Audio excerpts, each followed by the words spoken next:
Hello, friends, and welcome back to Stories About Entitled People. Today's tale takes us aboard a Royal Navy patrol boat where rank meets reality in the best way possible.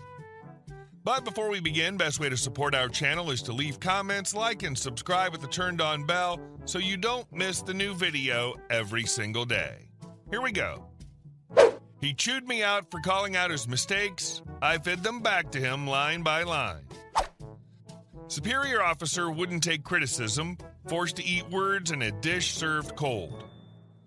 During the early 2000s, I was the chief engineer equivalent on a Royal Navy patrol boat as a warrant officer too.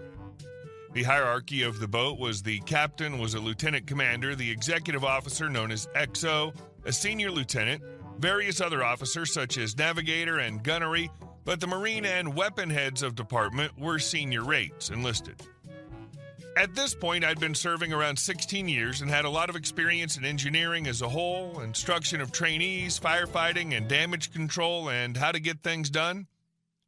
The XO had been serving maybe 6 years and considered himself to be an expert in everybody else's field. Every piece of paperwork generated had to pass his desk for him to pick it apart and change it in some way. He insisted on making an evening broadcast on the Tannoy every day in which he would recap the day's activities and lay out the next. This became known as ums and ahs for Mars bars, as the crew of around 40 used to sweepstake behind his back on how much waffling he would do with the winner getting a Mars bar donated by the canteen. In short, he was self-important, vain, and a bully. Every day on a warship, there's some kind of mandated activity, fire exercise, or man overboard drill, machinery drill, steering failure, etc., etc. XO was in charge of the firefighting and damage control. I was the advisor. After every drill, we'd have a hot debrief in which we'd find self-fault, find to improve the process. It was important that everybody heard the problems to assist with the solution. After one drill, when it was my turn to critique, I laid out some errors others had committed, then addressed the failings of the XO, i.e. lack of communication, improper procedure, rushed action, and poor timing of support activity. He blew an absolute fuse and hauled me into his cabin for an arse chewing because I'd inappropriately called him out on his failings and criticized him in front of juniors. I've had my arse chewed by better than him for actual misdeeds, but it rankled as what I'd done was common practice for this sort of activity. The whole boat knew I'd been chewed, but I was stoic about it. We had General mucking about with his marking of our paperwork by putting in errors on purpose to see if he could find them and marking his and sending them to the captain. Eventually, about 6 months later, the boat was to be sold to a foreign navy, so we had to prepare. XO was determined to make it as seamless as possible, and all computer passwords had to be put to a generic one for handover. XO was also the person who wrote my personal reports for promotion, etc. He drafted the captain's comments for him to sign, and also there was a matrix of expected and achieved scores for a variety of topics. If your expected score was a B but achieved was C, there had to be reasoning in the text. The day before handover, I was duty officer and happened to find my report on a computer with a generic login as it was due for me to read and sign it the next day before moving to my next role. It was as bad as it was possible to be. I went through it with a fine-toothed comb, picking out every spelling error, falsehood, and mismatch in expected and achieved scores. The next day, I was summoned for a meeting to read it, and I refused to sign it until I had a meeting with the captain. I went through line by line, pointing out every error, etc., and asked for redress. The skipper was fairly horrified at the report, and it was changed to my satisfaction. The XO was carpeted by captain in a rather vocal display, albeit behind closed doors, but enough heard it, especially me, as I knew to be adjacent to his cabin so I could gloat. Side note to the story, possibly better, the boat went to Spain for a decommissioning trip. XO invited himself to the Seaman Branch drinking session ashore and thought they were all drinking tequila slammers. Turns out only his shot glass had tequila in it, and he was poured into a taxi after 45 minutes and had to be carried over the gangway back on board, where he subsequently threw up all over his cabin. I hate those a-holes who like to play ID card poker. Yeah, I get it. You outrank me and you're going to win every argument. Fortunately, you had an ace up your sleeve and knew when to play it. Well done. And our second story. Karen tore down our fence without permission. This happened a few years ago, and while it all started innocently enough with a fence replacement, things quickly escalated into something crazy. My dad, a man who prided himself on peaceful living and keeping to himself, had been in the house I grew up in for decades. We had the same neighbors for a long time, but there was one neighbor in particular, let's just say she was a character. Karen, as we referred to her, was eccentric to the point of being unpredictable and just a bit too involved in everyone else's business. I'd been accustomed to her quirks, but what happened next threw me for a loop. It all started one summer afternoon when I was home, and I could hear a lot of commotion coming from the backyard next door. I looked out the window, and to my horror, I saw that Karen had decided to tear down the old fence that separated our properties. Just like that, no warning. She was ripping out what remained of the dilapidated fence. No thought of asking us for permission, or at least discussing it. Now, the fence was indeed in rough shape and needed replacing, but here's the kicker. My dad and I had been meaning to take care of it for a while. The thing was, Karen's dogs, all 5 of them, had been sneaking through those gaps in the fence, running rampant in our yard, leaving behind a trail of destruction, pooping all over my dad's meticulously tended garden and digging up his plants. We'd been planning on putting up a better fence for months. But now, with Karen taking matters into her own hands, it seemed like she had declared a war over property lines. I called my dad and told him what was going on. He was annoyed, but not surprised. After all, Karen wasn't exactly known for following the rules. He told me to stay calm, and when he got home, we'd figure out how to handle it. When my dad got home, he saw the string Karen had laid out on the ground, trying to mark where she thought the property line was. The thing is, Karen didn't exactly have the best grasp on where her property ended and ours began. The string was clearly about a foot over the line into our yard. Of course, my dad, being the logical and calm person that he is, grabbed a string of his own and marked what he knew to be the correct line.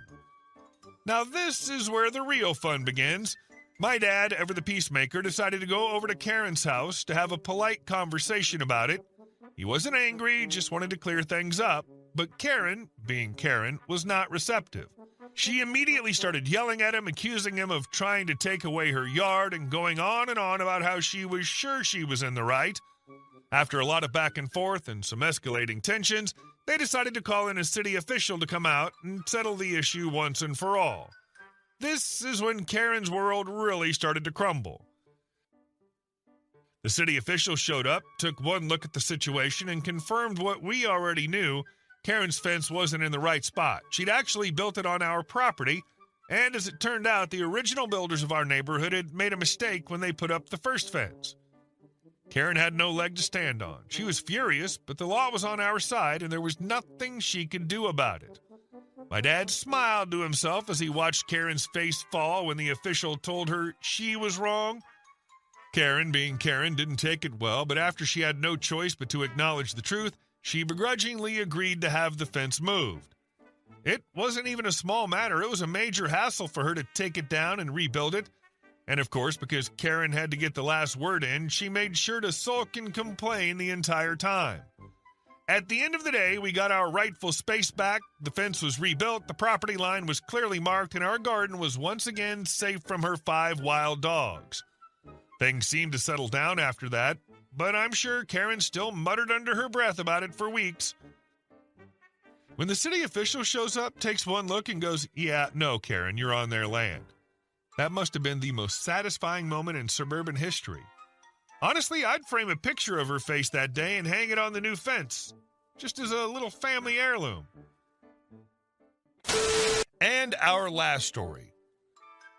Don't take someone's shoveled parking spot unless you're prepared to hand dig your way out. First, a little background. This was a few years ago when I was a senior in college. I'd moved into a townhouse with a disproportionately small open parking lot behind the row of townhomes. I'm talking gravel with space enough for perhaps 5 cars. You did require a pass, but our landlord had given out far too many for the lot size. But the next housing over had a fence leaning into the lot, so if a car did not pull forward far enough once parked, you could not drive around them to park. I drove a 4x4 SUV at the time, so routinely I parked partly in the grass to allow for more room for the smaller cars. This was also a troublesome lot when it snowed, and boy did it snow up there. which is what begins my terror reign on my douche nozzle neighbors. Story time. Bear with me, it's a long one. I just finished up finals for the semester and was waiting on my aunt to drive to my complex from a couple of states over so we could make the rest of the journey for the holidays to my parents' house together to save gas money. This was when it was around $3.98 a gallon. However, a blizzard had started up and the weather was quickly becoming treacherous. I waited until the thick of it was mostly over before I went out with a shovel to clear a spot for my aunt's two-wheel drive car in the lot so her car would be safe while we were away. I spent 2 hours in the freezing snow making room for her. While not law, obviously, generally the rule is you dug it out, it's yours. Well, not long after, I got a call from my mom saying my aunt had run out of gas because of traffic stopping with no stations in sight, so I loaded up 2 cans and headed out into the storm. It was now passing farther east, and she was stuck in it. She wasn't far away, but it was 45 minutes just to get to her due to the condition of the roads. Minor tangent, if you're going downhill and the road is empty, you can pull the e-brake and have some fun sliding sideways, LOL. So I get to her and fill her up, and we head back with her following my tracks.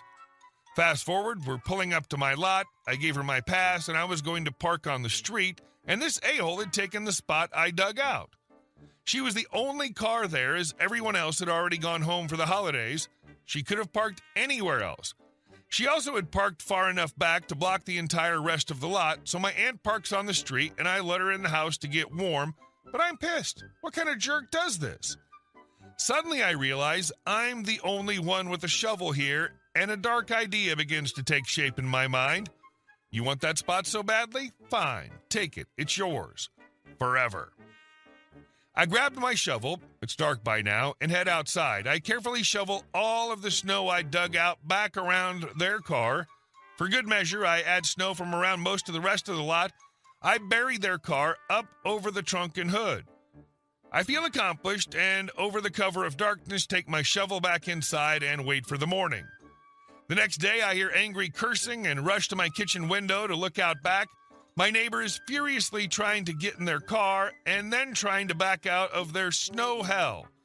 I make coffee and sip it, giggling while they realize they'll have to dig their car out, and since they have no shovel, they have to do it with their hands.